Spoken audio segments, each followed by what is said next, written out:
lose an awful lot. Well, somebody else texted earlier and said, well, you know, but the government owns the army, if you like, so why don't they just say, right, we're going to have the Bank of England? Who have the Bank of England? Sorry, I just missed the point. No, well, I'm misquoting probably slightly, but the person said something like, if the government wanted to claim back the Bank of England from these individuals who own it, they could just say, well, you know, we've got an army. Yeah. Have the people who own the Bank of England got an army? Well, there's a... well, if you look at the Federal Reserve, I'd suggest it's got an army with Blackwater and all this type of thing. You don't need an army, actually. You don't need to do anything, because what the government could do, and again, it's a challenge to the Prime Minister, would be, I understand, I might be wrong, but there is a contract between the government and the bank which gives the bank the authority to issue our currency in this way. Tear it up. I mean, let the contract expire if it happens to be annual. Tear it up, get rid of them. I've said it before. Send them packing. Bye-bye.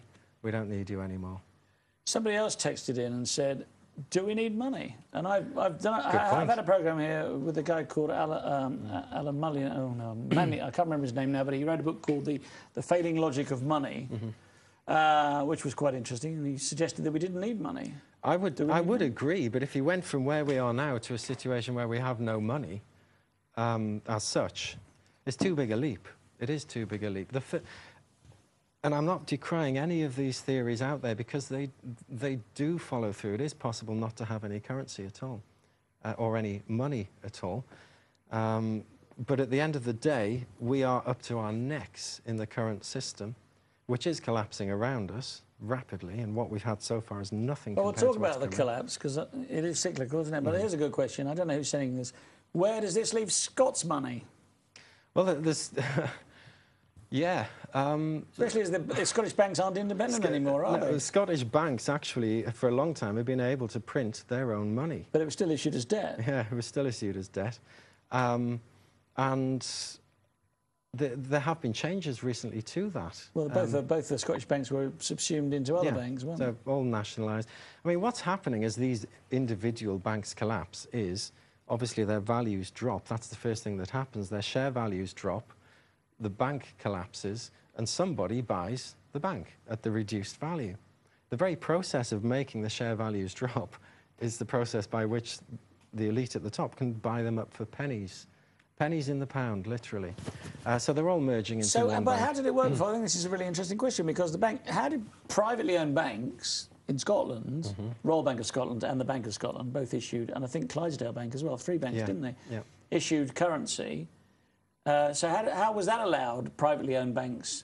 Was everybody knew that they were issuing currency? Yeah, but they didn't actually issue it. It was still issued as if it were sterling. They had the power to do what we're talking about. You had banknotes with those 3 banks printed on them, didn't you? Yeah, they had the power to do what we're talking about. They didn't have the balls to do it.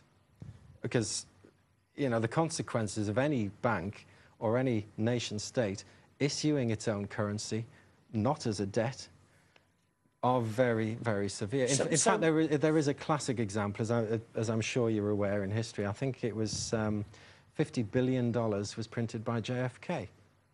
Soon he gave a speech saying he was going to get rid of these people. He gave a good speech about how they'd infiltrated all aspects of society. They controlled it through the economic system. There's nothing democratic about them at all. And they enslaved Americans. And so he was going to print, and did actually print, the run of 50 billion, I think it was, but someone might correct me on that. And what happened? 2 weeks later, he's dead. And of course, the money was never issued. So that's what's happening. OK, I still want to get, just to get clear in my mind about these Scottish banks. So they were issuing money.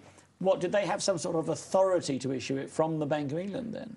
No, I think the authority stemmed originally from when Scotland was not part of the UK. I'd have to admit, it's not something that I'm all that familiar with. I don't know the entire history of it. I do know that the Scottish banks have been issuing their own currency, but it is linked, it is effectively sterling. It has no different value, and it's still issued as a debt. But one is now part of HSBC, one is part of Lloyd's TSB, I believe.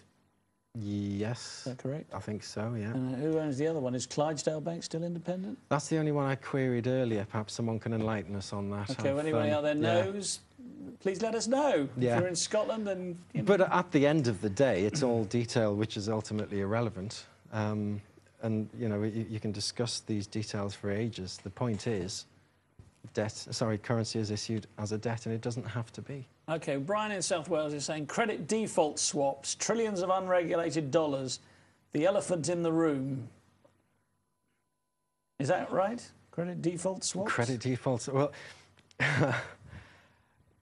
there now follows a list of 167 different items which will confuse the reader, starting with credit default swaps, moving into, well, let's not even go there, because what they are is bankers and city traders actually trading on things that they create. I mean, it was realized, for example, that insurance can be packaged together and sold on. I think AIG got into trouble. That's right, and thereby decreasing the risk to the insurer, whilst at the same time increasing the risk to you and I, because it's going to go pop. But they've been saved by the American government, haven't they? And thus, I think they're still sponsoring Manchester United. I could be wrong. It's amazing. You say they've been saved by the American government. Yeah, they should have been allowed to go under. Coming back to the credit crunch in this country, which is, it's all the same thing, Gordon Brown stood on television and lies through his teeth about what's actually going on. And I do mean that. You can pursue me for calling him a liar if he wants to. I have to say then that Mark Cockingham's opinions are not necessarily the opinions of this station. Yeah. It's, come on, Gordon, do it. If he wants to do it, do it. It could be fun. But he will tell you one thing and do another. Now, the solution to the credit crunch, at a very real and practical level, we're forgetting all the other aspects, was this. Imagine you had a mortgage for 100,000 on a property worth 150. Okay. That property value in the crisis dropped to 80,000, say. Okay. You still have 100,000 debt. They should have reduced your mortgage debt down to 80. And they should have done that with everybody. So with all those trillions of pounds they've paid to the banks, they should have instead paid off part of everybody's debt. Yeah. Everybody's individual And debt. that's the solution to the credit crunch. And it would actually have taken, and I may be wrong because the figures are very loose here, but something like 15 to 18% of the actual amount that they paid to the bankers to bail everyone out. So when that was one choice, he chose the other. And I'd love him to sit here and tell us why. Do you know what? He can't. No, I've got to read this one out. This is from Richard D. Hall from richplanet.net, who, as you know, makes a programme on this channel. And he says, do you think the Rothschilds, I think the question's for you, Mark, actually. Do you think the Rothschilds are controlled by extraterrestrials? Great show, Theo. I don't know. Thank you, Richard. Do you, Richard? Haven't a clue. I mean, of course, there's all these stories about who actually sits at the top of this and whether they're extraterrestrial, whether they're not. The ironic thing is, if you research into this, and the closer you do get to the top, it's not as incredible as it may sound, and it gets a bit scary. But it's irrelevant who controls it. Okay. Because whoever and whatever is up there controlling this, they are anchored to our society through the issuance of the currency. It's their umbilical cord. We, the people in this country, can cut that, and we can cut it tomorrow. Well, it would take a... Well, OK, first of all, let me ask you a question. Carol texted in and said, how bad is it going to get? Well, it's going to get pretty bad, I guess. But no one likes a prophet of doom, and I'm not doing prophet of doom stuff. There's plenty of people out there saying the same thing. Are you the debit of doom? The debit of doom. How bad it's going to get is this. Because of what's happened, they've put so much money into the system. Remember the pot we were talking about earlier? They've ploughed so much money in that effectively the value of the money in that pot has to decrease proportionately. So at some point, and the same applies to the dollar, they have to devalue the sterling and the dollar. And presumably all the other currencies. And all the other currencies that are affected by this, yeah. I like to sort of focus on ours, but the same applies everywhere else. Okay.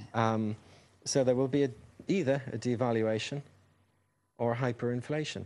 Now, it's a mathematical certainty. Again, if there's an economist out there who can say I'm wrong, come on and show us, and I'll humbly say, oh, I'd missed that. Maybe you're right. But you know what? They won't do it, because they can't. The second they stop pumping money into the system, it will hyperinflate. And that is